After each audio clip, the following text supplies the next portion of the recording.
Right. Good morning, everyone. Yeah. Give us one. Right. Good morning, everyone, and welcome to the November 15th Mine Land Reclamation Board. I'm Nell Wareham Morris, chair currently, and we're going to do a quick roll call. Mr. Mock. Present. Mr. Baker. Present. Ms. Stiegelmeyer. Present. Mr. Ortiz, I believe, is joining us online, but I don't see him yet. That's correct. Ms. Nelson. Present. And then Quentin Redmond is not present today. So we have a quorum and a full board. It's great. Welcome, everyone. So we'll go through the agenda here. How about approval of the October 2023 summary of minutes? There is, we need to make an adjustment on Karn's name. Okay. So we'll get that taken care of and it goes over to the side. Fabulous. Thank you. Any other comments on the October minutes? So moved. Second. Moved and seconded. Those in favor, please say aye. Aye. Those opposed, same sign. Hearing none. Okay, passing of the minutes. Continuances and withdrawals. I don't see any on the agenda. That's correct still. Okay. And then let's hear from the executive director's office, followed by the division director, Mr. Mock.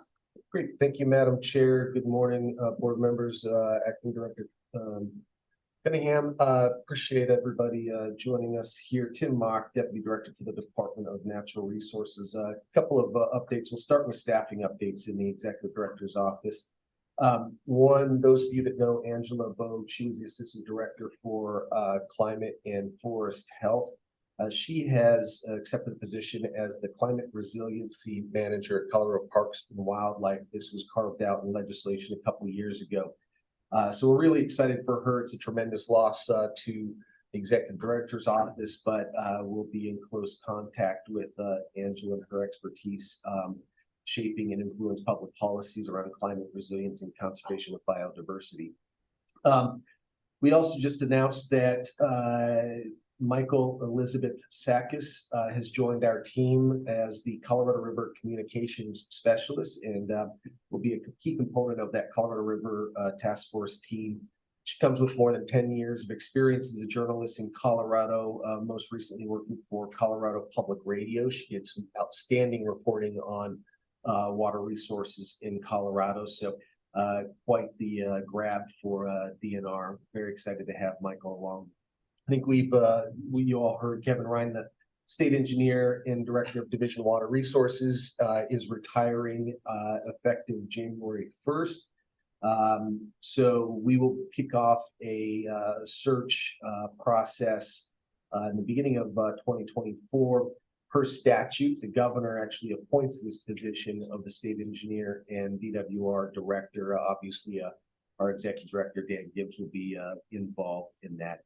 And then we have posted in the executive director's office a policy advisor position, essentially coordinating the federal planning responses throughout our agencies. So to like NEPA projects and so forth. That is live for I think the remainder of this week. And then in regards to DRMS, as I think everybody here knows, we posted that position, which has closed. We are now getting the application interview in review of the application process right now. Hope to have someone on board sometime around the first of the year. I can go on. There's a lot of updates here. Actually, we've released the budget. I think a lot of folks saw the emails based on that. So I won't bore you with details unless there's any questions or you do want to run down, but I think what we haven't totally released yet is our legislative priorities here. Got ECMC cleanup bill, just kind of taking care of some technical cleanups. Parks and Wildlife will be running a bill to give management of invertebrates and rare plants to Colorado Parks and Wildlife. So that will be a first. On top of that, we actually have a big pollinator study here that's due at the end of the year. We're finalizing that. Right now, there is no state entity that manages invertebrates or rare plants. Got a Title 33. This is largely the title and statute where Colorado Parks and Wildlife are housed, and we've got some technical cleanup there on some harvest data on ptarmigan, greater sage grouse. We're also looking to we'll be running legislation to reintroduce wolverines. I think everybody might be familiar with wolverines are a member of the weasel family, relatively solitary animals living at high alpine type of areas. Generally, they're native species to Colorado and were extirpated in the early 1900s. So this will be a CPW reintroduction that looks similar to what we've done in the past with lynx, black-footed ferrets, several aquatic species where we go to the legislature to get authority and then begin that larger process. Probably a couple of years down the road before we've got wolverines on the ground, if that were to pass. We're also watching some bills in the Water Resources Committee right now, and then I think that kind of wraps up sort of the high points of our legislative agenda. CWCB is meeting this week. There was also a C9 summit for the 9 basin roundtables going on. Parks and Wildlife is out in Burlington beginning tomorrow and then through Friday.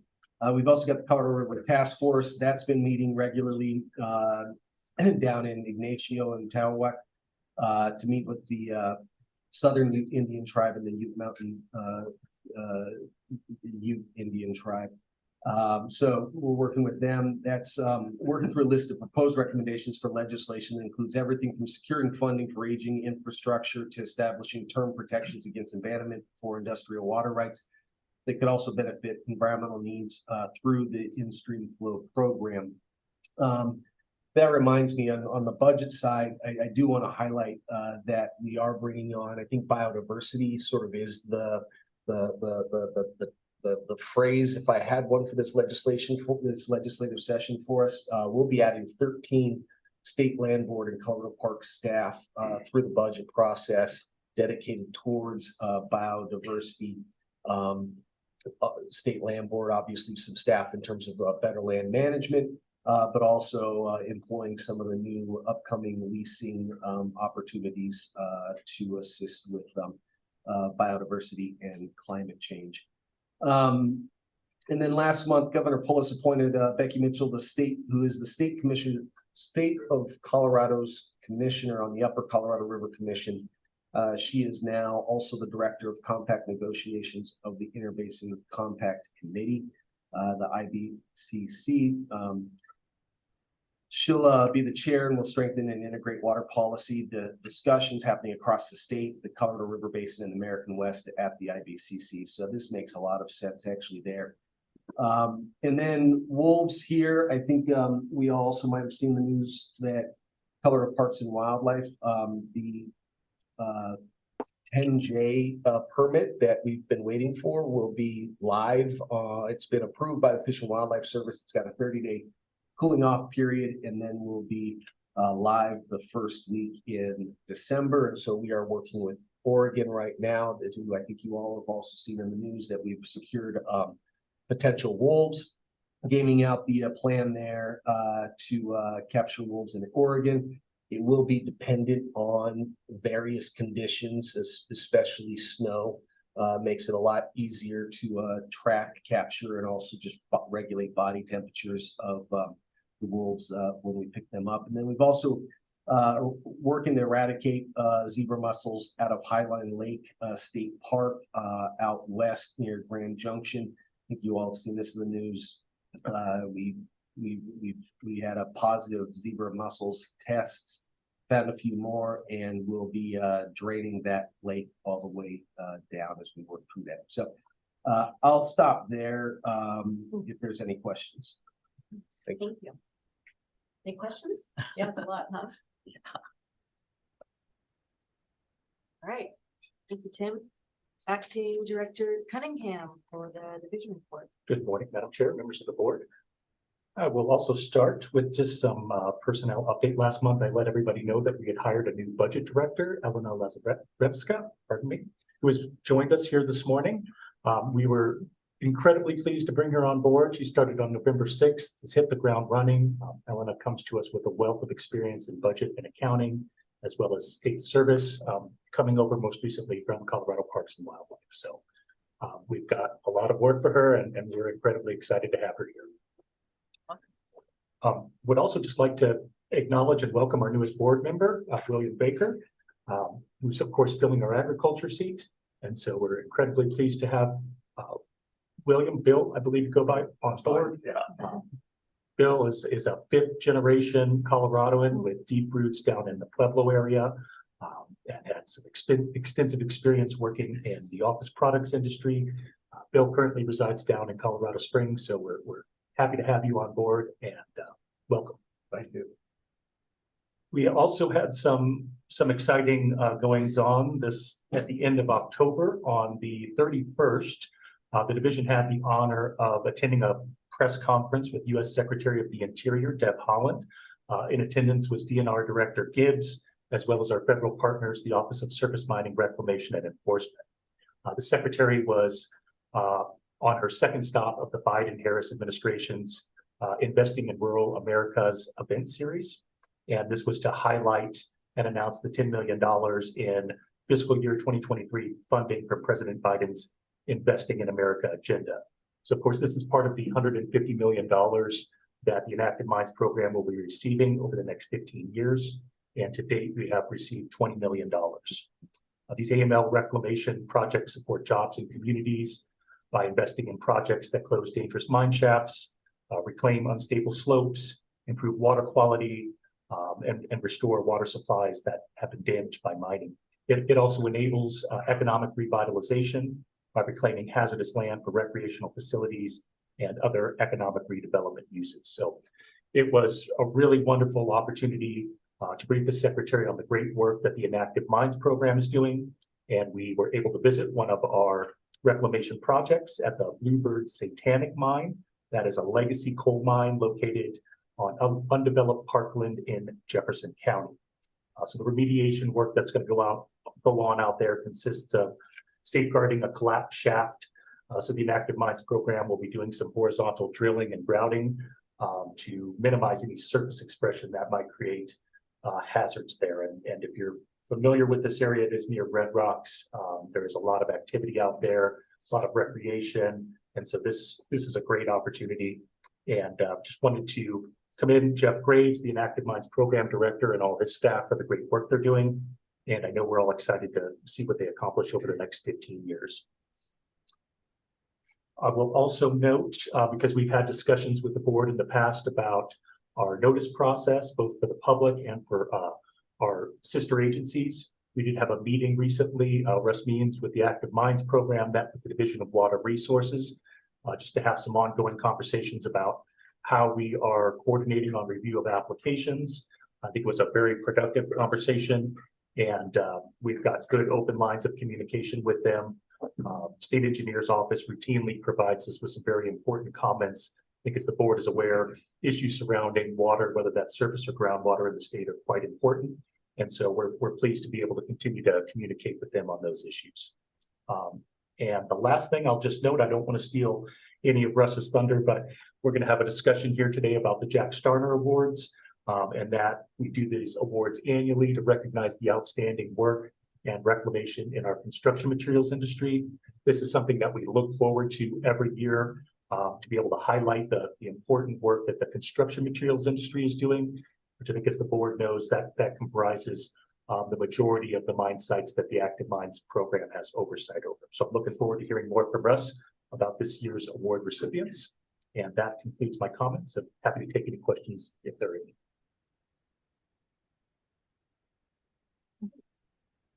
Good work. Thank you. Anything else? He's got it. He's got it? All right, great. Okay, so moving along. Madam Chair, this is Patrick. Michael, yeah, good morning. I just had a question or really comment to make based on your Inactive Mines visit, Michael. I think it's a great opportunity that we could probably get like CPW involved in, or the local open space, to maybe have some interpretive signage or some sort of educational opportunities around, the history of mining at those locations, since there are trail networks nearby.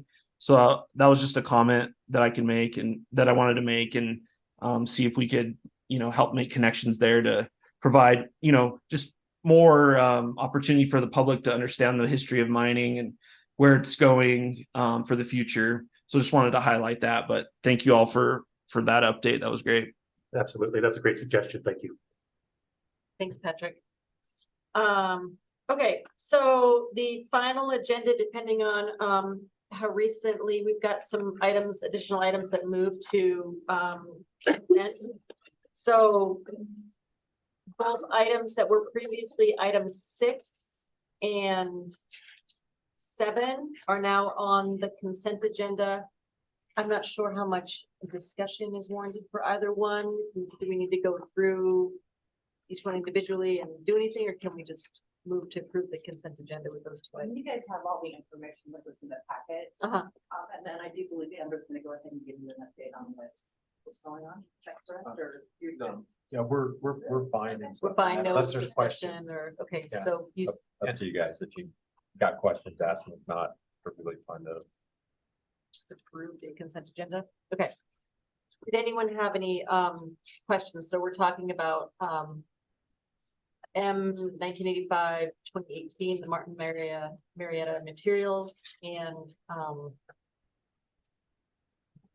Bluestone over here on M 1981-075, which was a cease and desist. Does anyone have any questions or discussion needed? Information from staff?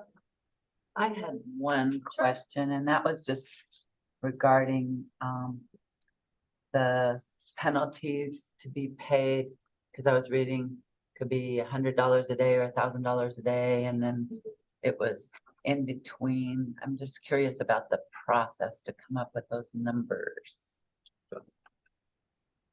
Okay, when we're looking at civil penalties and that, especially with consent agenda items and stuff where that usually indicates a high degree of cooperation between the operator and the division. There's a lot of discretion and stuff in that when it comes to that. And so when we are working through these and stuff, we want to try to make that as fair as possible and stuff if somebody's working with us. So that's why a lot of times the stuff that a lot of that's forgiven. And so that's our process. We don't really have a matrix, if you will, but we have a starting point in that we take a look at it and say, okay, is this severe, and does this require maybe a little bit more attention from the operator or not? And as always, the board has the discretion and stuff to change those. That's when we come before you. Consent agenda, we've all agreed on it in an open enforcement hearing, and that's always the board's discretion and stuff to change that amount up or down as they see fit. So there's not really a sliding scale. We looked at it, but each case is so individual and stuff that makes it a little bit hard and stuff, and that to come up with a solid, this is the line, for this particular infraction or this other one. So, And I was thinking of some of these little tiny businesses versus a giant business. That sometimes plays into it, and there's sometimes the stuff we had a case like last month and stuff, or the month before. We know the operator is in extreme distress, so putting a heavier penalty on them is not going to do anything except maybe push them under. And we'd always rather have an active operator and stuff who is trying to do work as opposed to pushing them into bankruptcy or something like that. So we have to take all of that into account. Okay, good to know. So there is discretion. Yes. Yeah, and I think you'll see, not so much maybe today, but just in general, definitely when it comes through, we hear everything. There may be a staff recommendation of what they think it should be, but then that's also, you know, the board discusses that as well, you know, or maybe we have different information, whatever, so yeah. We will advocate for a certain penalty and stuff in our presentations, but like not repeating myself, but you guys have a chance to start to adjust that. The floor and the ceiling, so that, you know, $100 to $1,000 per day or whatever, that's based on statute, and it's gonna vary, you know, kind of depending on the statute sets that range kind of differently for different violations to some extent. So that's kind of the starting point. Thanks. Oh, great question, thank you. Any other questions or discussions on either one of those items? I'd like to entertain a motion to, I would suggest approving both items on the consent agenda. So moved. Mark, second. Nelson, second. All those in favor, please signify by saying aye. Aye. Any opposed? Okay, consent agenda is approved. So moving along here, we are now on item number 5. This is a hearing for consideration of a second period of temporary cessation in file number M-1990-143, and Amber Gibson will be walking us through that. Amber, did you have anyone who was also needing to testify or to swear to tell the truth in this or anything? Jason's here. Did he? Yep. Oh, yeah, you're here. Do you both swear to tell the truth? Yes. Yes, okay, thank you. While Amber's pulling her presentation up, just for our new board members, the temporary cessation process, there's TC1 and TC2. On a temporary cessation, the first temporary cessation, that's something that by the rule, staff approves that. But if an operator wants to go into a second period of temporary cessation, by rule, it has to be approved by the board. So that's just a little bit of clarification for you. All right. Morning, everyone. My name is Amber Gibson. I'll be representing the division in this matter. This hearing is for the Stone City Mine, permit number M-1990-143. This site is permitted and operated by General Shale Brick Incorporated. And this hearing is for the consideration of an application for a second period of temporary cessation, or TC2. This Stone City Mine is a 110 limited impact construction materials operation, and it's permitted for 9.8 acres. The commodity mined at this site is clay, and the post-mine land use is rangeland. The financial warranty currently held by the division is $5,000, and the division believes this to be adequate at this time. The Stone City Mine is located approximately 18 miles northwest of Pueblo, Colorado, and is located on the Fort Carson Army Base. The mining plan map that was originally submitted with the 1990 application is the currently approved mining plan map, and there have been no revisions to the map since the permit has been issued. When looking at the conditions on site and the conditions around the site, a lot of the area is characterized by pre-law disturbance in and adjacent to the permit boundary. The division estimates approximately 2 acres have been affected since the permit has been issued. This is an estimate because reviewing the reports submitted by the original operator in 2001 and 2004, both indicated that 1 acre had been disturbed in those years. And also reviewing inspection reports in the past shows that the disturbance likely ran from the southeast corner, north and west.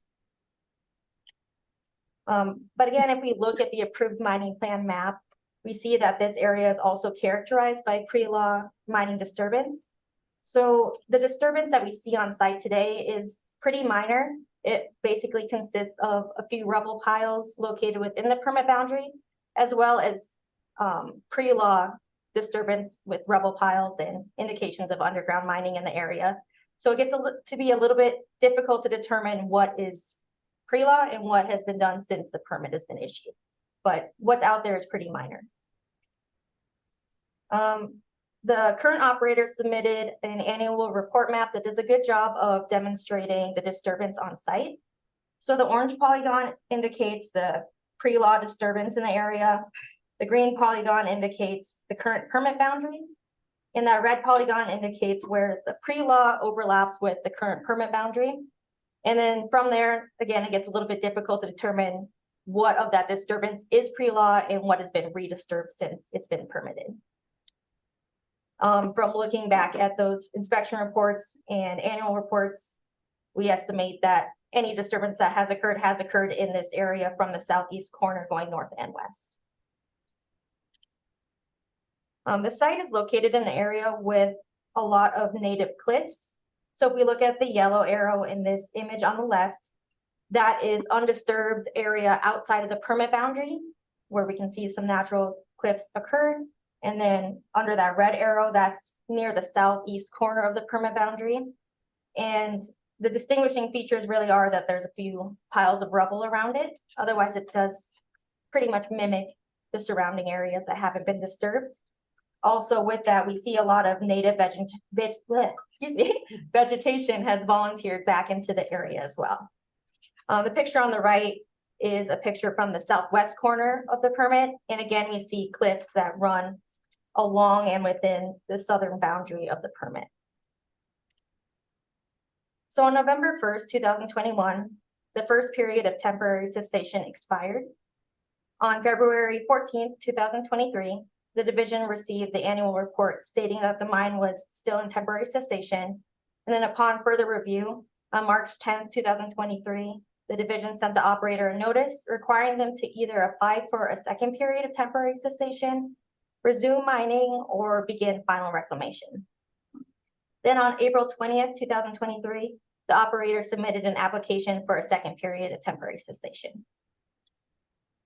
On April 26, 2023, the division sent complete TC2 application notices to the landowner, Pueblo County Commissioners, Pueblo County Planning Director, Pueblo County Clerk, and the operator. Then on July 24, 2023, the division conducted the inspection for the application.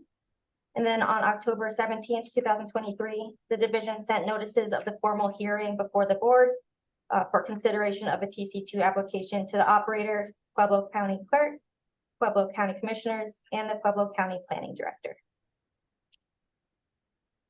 Per Rule 1.13.5, Parent 3, the operator is required to provide an adequate financial warranty and an explanation as to why the operator has not recommenced operations, and a demonstration of continued commitment to conduct mining operations by the end of the second 5-year period. The division believes that the currently held $5,000 financial warranty is adequate to cover all the reclamation that would be needed at the site. Also, the permittee is currently working with the Fort Carson Army Base to submit an application to amend the Stone City permit within their adjacent Tomahawk mine. So in the packet, in my inspection report, the last page kind of shows the proximity of those two mines. They run up right on top of each other.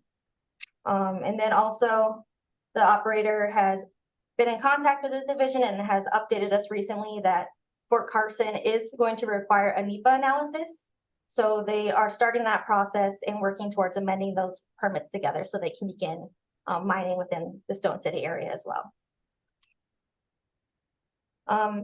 The division has conducted an inspection of the site and found that the site is in compliance with the act and the rules at this time. The division staff also reviewed the permit file and no complaints have been filed against the operation. And also no comments have been received from the notices of the TC2 that was provided to the operator in the county. There aren't any municipalities within 2 miles of the site, so no municipalities were contacted. The first period of temporary cessation began on November 1st, 2016, and then expired on November 1st, 2021. So this second period of temporary cessation would be considered to begin retroactively on November 1st, 2021, and would end on November 1st, 2026. So the division recommends that in accordance with Rule 1.13.6, parent 2, that the board accept the notice of temporary cessation for a second 5-year period that would end on November 1st, 2026. Questions? Quick question, just based on the tomahawk that looks significantly larger than this, that's 112 already. Yep. And so then they would go through the process of amending that permit to, if they were to kind of merge those property boundaries. Yes, exactly. Yep. It would amend that within that boundary, and then also they wanted to include some more area around them that would include some of that. So they pre-law. need to do that amendment, no matter kind of generally. Okay. Right, yeah. So it would be a 112 after the fact. Perfect.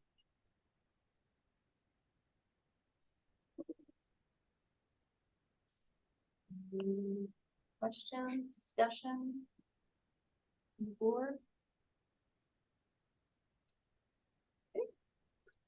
Madam Chair, Yeah. seems pretty straightforward. I'll make a motion that in accordance with Rule 1.3.13.6, parent 2, that the board accept the notice of temporary cessation for a second 5-year period that will end on November 1st, 2026. Second, this is Patrick. Thanks, Patrick. Any discussion? Okay, all those in favor, please signify by saying aye. Aye. Any opposed? Very enough. Okay, thank you very much. Thank you. Thank you.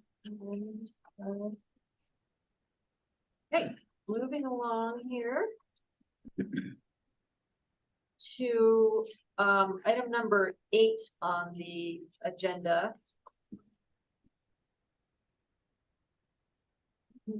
This is file number M-2023-027. And we'll be hearing from Nikki Gagnon. Sorry, I'm reading and talking at the same time. And regarding the Yuma County Road and Bridge. And yes. Yeah, and I'm gonna swear anyone who intends to testify in. Is there anyone online? Yeah. There are some people online too. Yes.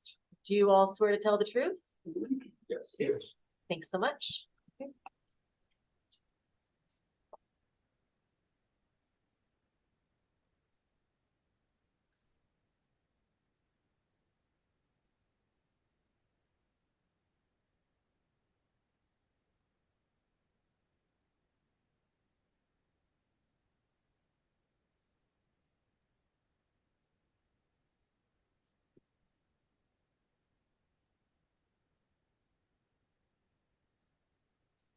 Bear with us. It's fine. A few minutes here. I can speak now.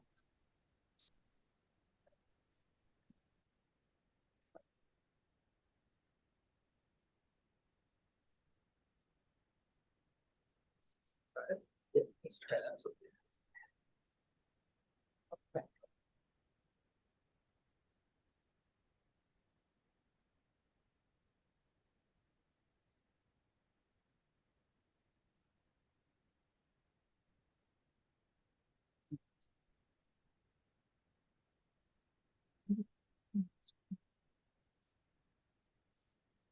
Share screen.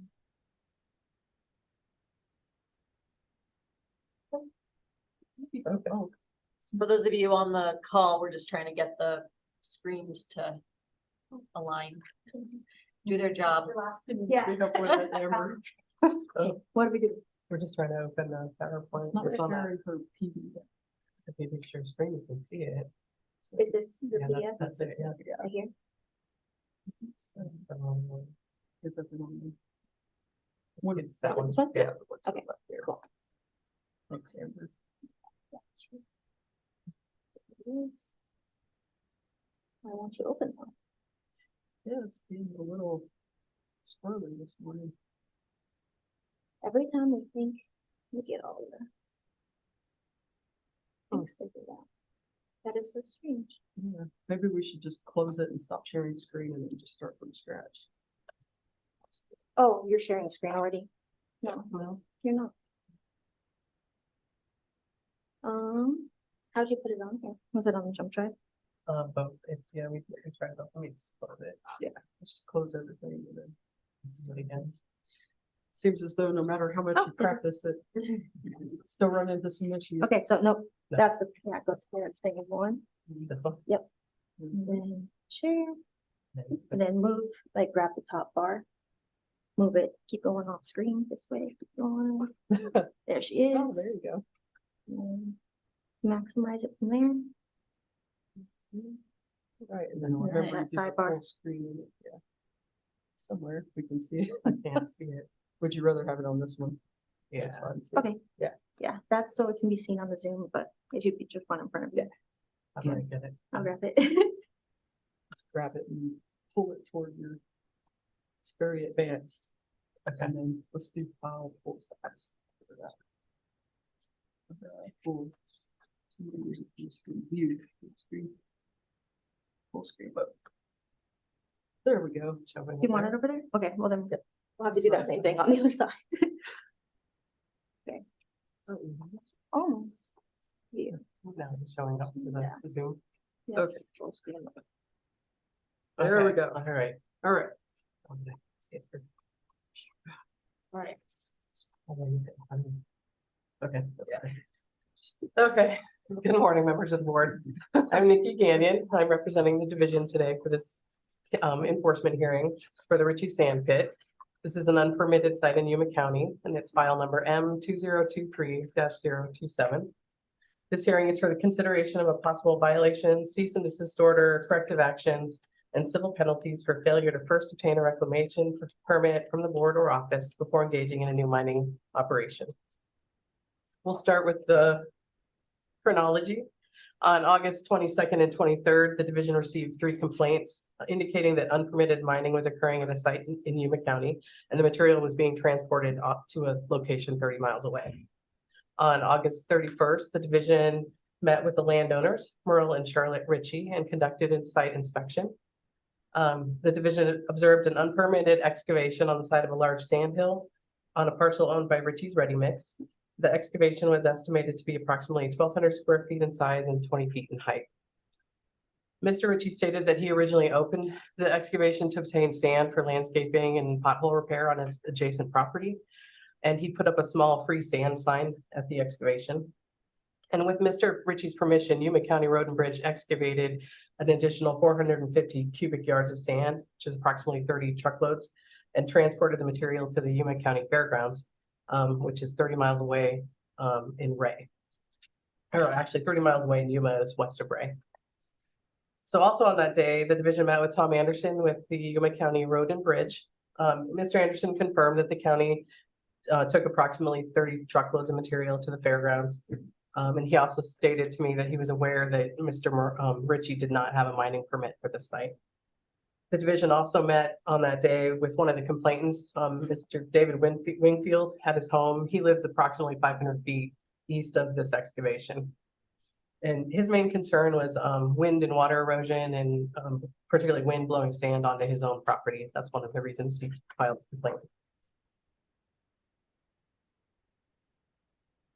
All right, so here's the general site location. The site is just north of Ray. This is the parcel right here that's owned by Ritchie's Ready Mix, and this is the approximate location of excavation. We'll go in closer here. So this is the parcel. This Google imagery is from 2019. That's the most recent we have, so you can't see the excavation. So this is approximate location. Mr. Wingfield lives right here, and the Ritchies live just right here. They own all the property on this part of the sandhill. All right, so this is these are photos that were included with the complaint. You can see kind of roughly the size. There's a truck parked inside of it. This is the sandhill. This is the little free sand sign that Mr. Ritchie put up at the site. So these two are my photos from the inspection. I'm just standing across the street, so you can see the entire excavation here. It gives you an idea of how the size of it. Close up view here. the Yuma County Road and Bridge put up a barbed wire fence after after I called them about this excavation. One thing I noticed between the complaint photos and my photos, it didn't look like any additional material had been taken between the time I contacted them and when I was out there. All right, we'll continue with the chronology. The division sent the inspection report to the Ritchies, Yuma County Road and Bridge, and the 3 complainants on September 18th. And then on September 27th, the division sent a reason to believe a violation exists and notice the board hearing letter to Merle, Charlotte Ritchie, and Yuma County Road and Bridge. And then on November 3rd, the division received a letter from Yuma County Road and Bridge stating that they agreed to reclaim or to obtain a reclamation permit for this area. All right, so the reason for the violation is CRS 34-32.5-103, parent 1, defines affected land as the surface of an area within the state where a mining operation is being or will be conducted, which surface is disturbed as a result of the operation. Affected lands include land excavations. And then CRS 34-32.5-103, parent 13, defines a mining operation as the development or extraction of a construction material from its natural occurrences on affected land. And then CRS 34-32.5-109, parent 1, before engaging in a new operation, an operator shall first obtain from the board of or office a reclamation permit. And so given those statutes, the Ritchie sand pit meets the definition of a mining operation per the statute as a construction material. Sand was extracted from its natural occurrence on affected land.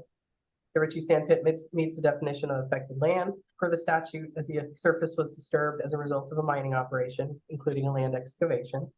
And therefore, per the statute, a reclamation permit is required. So the staff is recommending that the board find Yuma County Road and Bridge in violation pursuant to CRS 34-32.5-109, parent 1, for failure to first obtain from the board or office a reclamation permit prior to engaging in mining operation. The staff recommends the board issue a cease and desist order pursuant to CRS 34-32.5-124, parent 2, prohibiting any further mining activities at the site, except those activities approved by the division in writing as necessary to comply with the conditions of the order, prevent damage to offsite areas, or to protect public health and safety until the corrective actions have been resolved to the satisfaction of the division. Staff additionally recommends that the board require Yuma County Road and Bridge to submit an appropriate reclamation permit application to the division within 90 days of the mailing date of the board's order to encompass at a minimum all the affected land at the site and obtain approval of the application within statutory deadlines. The one note here is, while either operator could submit the required application in this case, the division believes it'd be more appropriate for Yuma County to submit the application considering the larger volume of material they mined and hauled off site, as well as their permitting experience with our division. They currently have 11 active permits with us.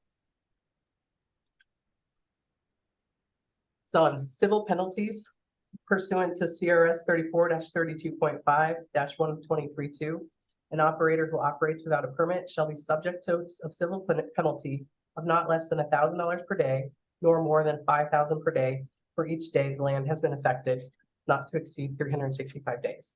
In this manner, the board may find 49 days of violation from the September 27th reason to believe violation exists notice to today's board hearing, resulting in a civil penalty range of not less than $49,000 and not more than $245,000.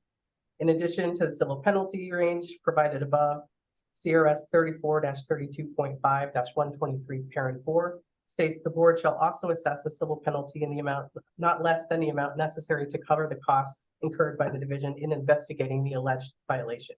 In this case, the board shall assess the minimum civil penalty in the amount of $226.56 based on 4 hours of staff time at $56.64 per hour.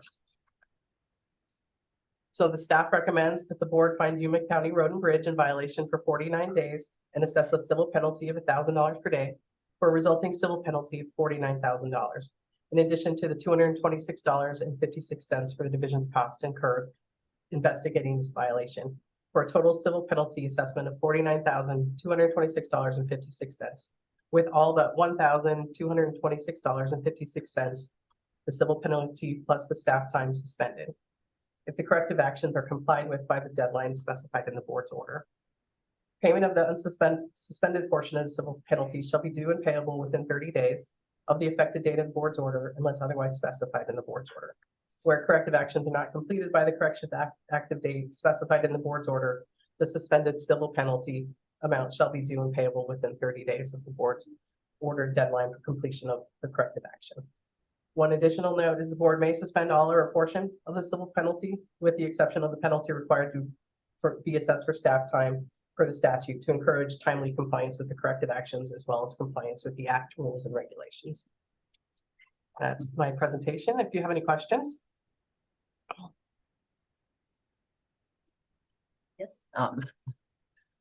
I'm a little confused about the owner of the land versus the county and how that's managed. I can understand if the county's doing more of the removal, but isn't the owner of the land the ultimate property owner allowing this? How does that work? And you're right. In this case, we did send the violation to both parties. The owner of the land and the county came to an agreement in this case. Okay. Neither party indicated to me that they wanted to continue mining this facility, this site. And therefore the application will be for reclamation only. And because the complaints were directly related to the county coming and excavating material and taking it off site. And it's the primary impact at this site requiring reclamation. The staff recommendation is that Yuma County apply for the permit. Given their experience with us, you know, they have permitting experience and they have active permits with us. Yeah, that all makes sense. I was also wondering about the neighbor. I don't know how much damage they had, but if there was a lot of sand damaging their property. Mr. Wingfield didn't indicate they had property damage yet. Uh-huh. That was his main concern. This excavation had just happened and we investigated fairly quickly. So I think he just wants to make sure it gets reclaimed. So if I understand that, there's three parties involved. The owner of the land, the company that took the sand, right? And then it was sold to the county, is that correct? No, none of the material was sold. The county took the material to the fairgrounds. They just made an agreement. They needed sand for the fairgrounds. And so the Richies and the Yuma County Road and Bridge decided to excavate this. But Or the Richies. but the county was involved in this, Right. and we're gonna find the landowner, and we're gonna find the guy that hauled the sand. But we're not gonna find the county.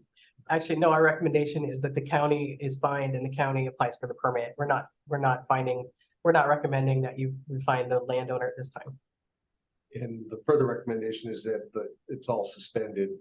If they come to okay. compliance. Correct. I get it. Yeah, there wasn't another private party involved here. And reclamation in this case is just planting on top of sand. Yeah, they'll grade it, you know, Uh-huh. and topsoil and seed it so it doesn't continue to blow around. I don't know if we had the operator or the county, did they indicate they wanted to say anything? You're I'm aware not of? sure, did they? I'm not quite sure either. When I talked to Ms. Ritchie, she's here via phone. Mr. Anderson's on via phone. Maybe So see if either one of them want to speak to the board. they can't hear me. So. Oh, they can't hear us. They Okay. can hear you, but they can't. Tom, do you have anything you want to add to this discussion today?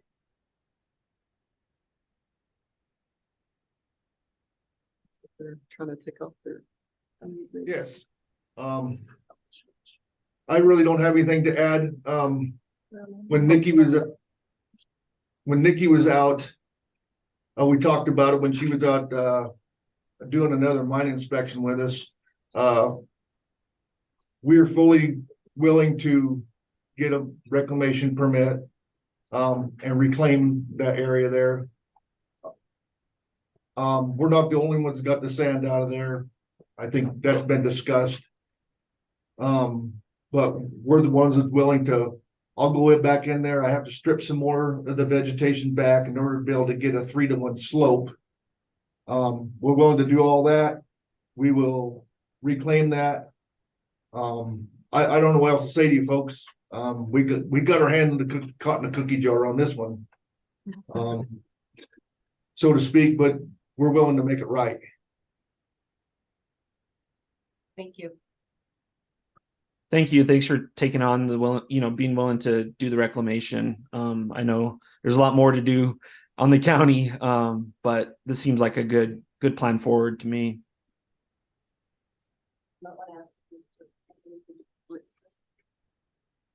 Charlotte Ritchie, do you have anything you would like to say? No, I really don't. Like I say, we just didn't want have to deal with any paperwork. We wasn't charging anybody for anything. We didn't want to really get involved in it whatsoever, And that's pretty much it. Okay, thank you.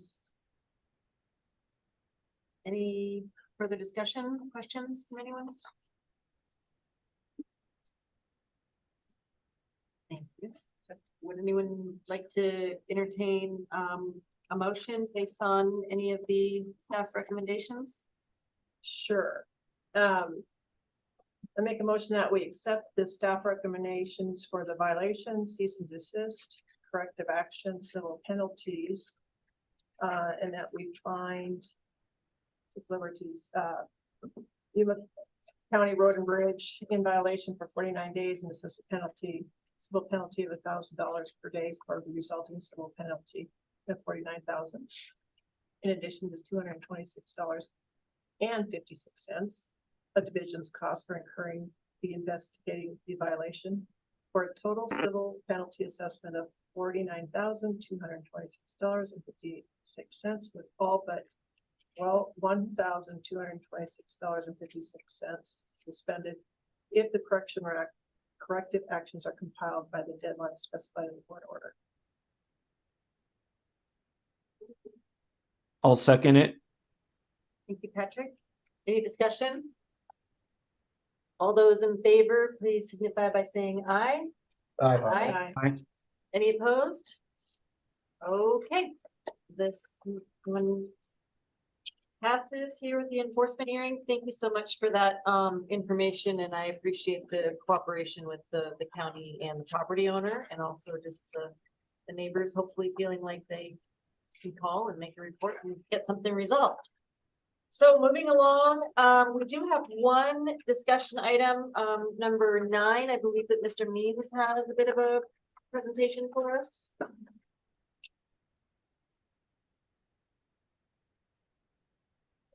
Maybe.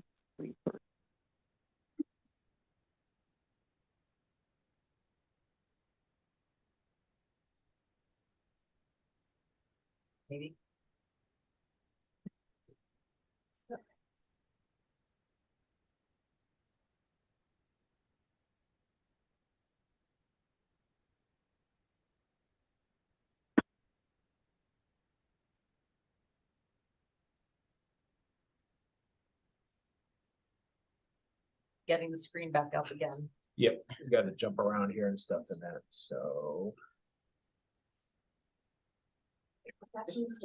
Yep, so we're gonna go to share screen now, right? Effective IT. Did you already start presentation mode? Yeah. Okay, excellent. Exit out of it. Okay, you have to share first, right? Or no, first pull it up, but don't go into presentation mode yet. And then skip all that fun Yeah. stuff.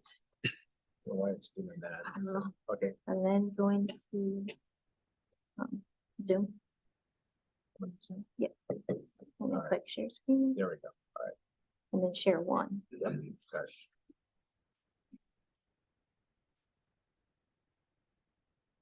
And then pull that up a little bit. So that you can click that presentation button at the bottom. Or one, or either way. whichever works. Here. Cool. All right. From the beginning. All right. We're still working out the kinks and stuff when we're jumping from one presentation to another and stuff, trying to make this a little smoother, so we'll work on that.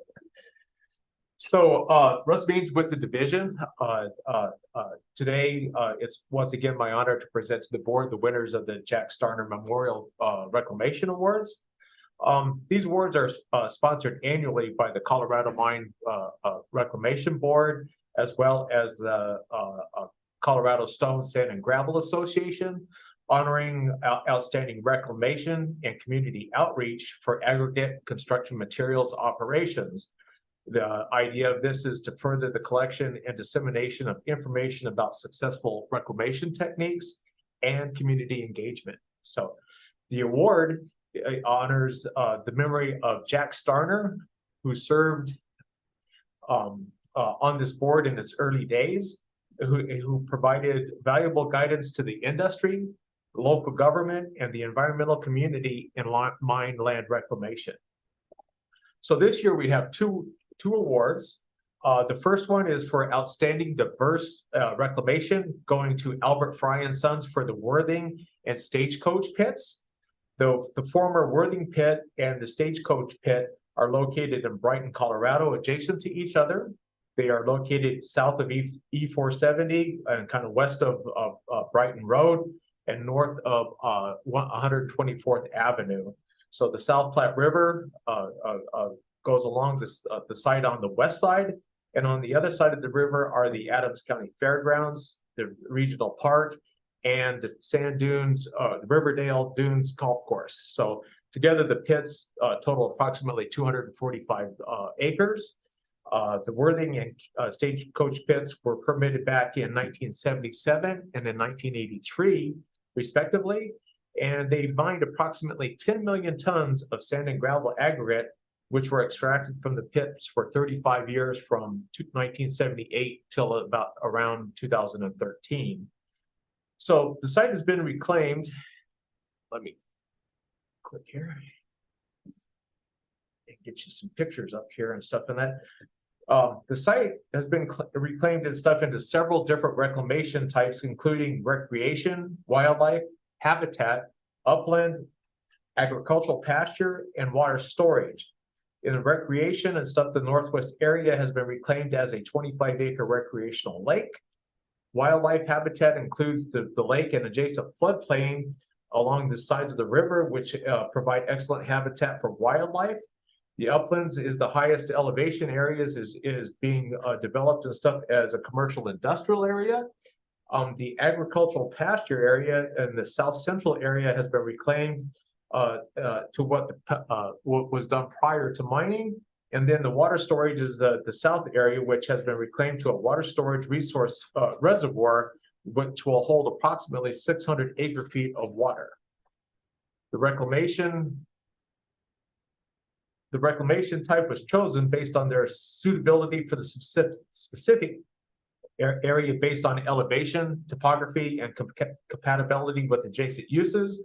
The methods described throughout the entry were selected based on flexibility, science, engineering, experimentation, and 45 years of on-site experience.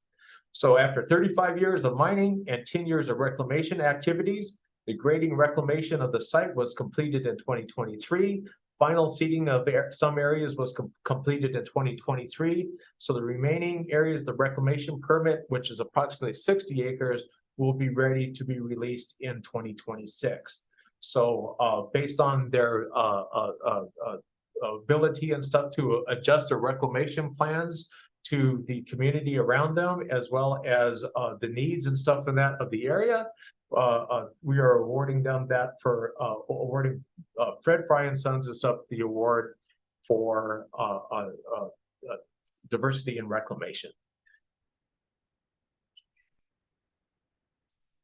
So, and this is Ben Fry, and it was noted and stuff that Ben is one of the sons of Al, has been one of the main contributors and stuff to the reclamation of this site throughout its entire history. So our second award goes to Mark Marietta for the Parsons Sand and Gravel of the Livingston Pond, and this one goes for outstanding community engagement in reclamation. The Livingston Pond is located in an alluvial terrace north of the Cache-La-Puta River in Weld County, Colorado. The property is on actually on the National Register of Historic Places known as the Artesia Farms. It's located near single-family homes as well as the Puder Trail bike path due south of the site. And the Livingston Pond property consists of one mining cell. Martin Marietta leased that cell from the landowner, and in order to mine the area, it was agreed that with the landowner that it would be lined as a pond when it was done.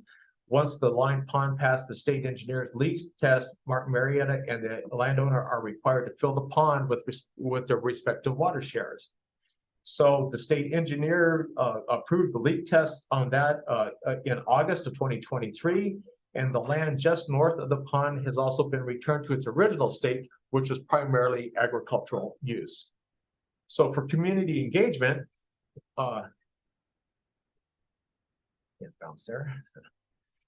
for community engagement and community outreach, the Parsons operation is comprised of 9 employees who strive to develop world-class safety culture and state-of-the-industry examples of mining and reclamation.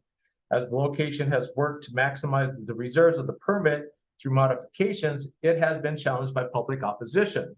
The team has addressed these issues with improving communications and acceleration of reclamation activities to create the most value for Martin Marietta and the community that they operate in. Martin Marietta team works diligently to demonstrate to the community that they are a vital part of the community and a good neighbor. Beyond frequent meetings with the neighbors and landowners, Martin Marietta provides plant tours with local schools and community groups to spread knowledge and transparency about the operations.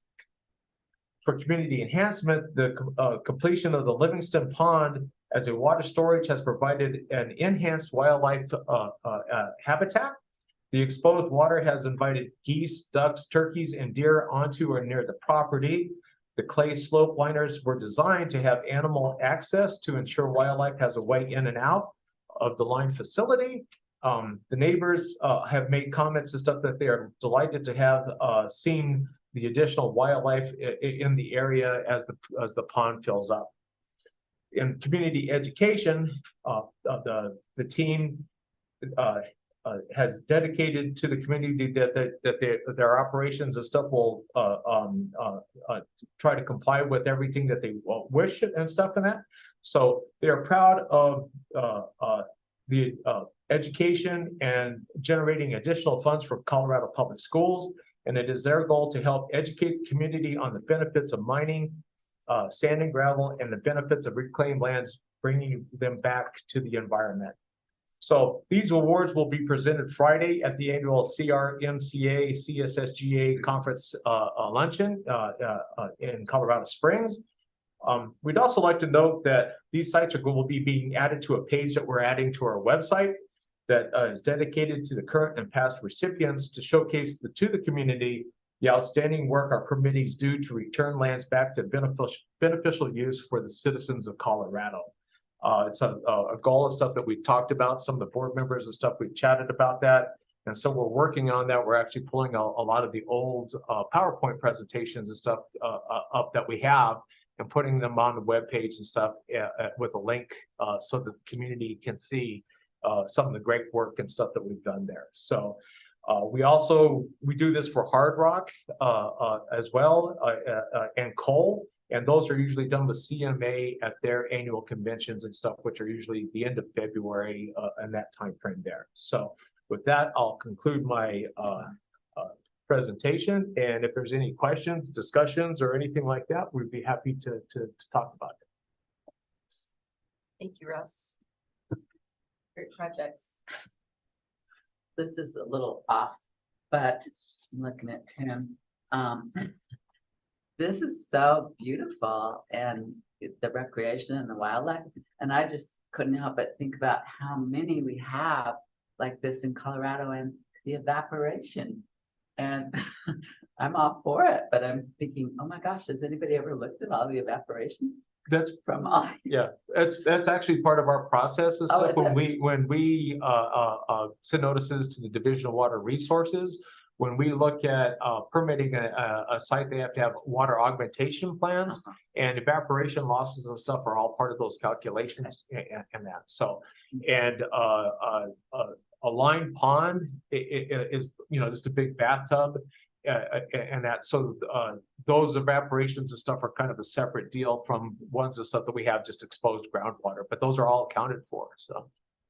And I think one of our best projects in a number of years is actually up in Summit County. That was the Swan River, and that, I believe you're aware of that. Oh, one. yeah. And that, so that, you know, we were really proud to give an award for that one, for all the work that was done there. We love that. Yeah. It's very cool. Okay. Yeah. All right. Any other discussion items? No? Okay.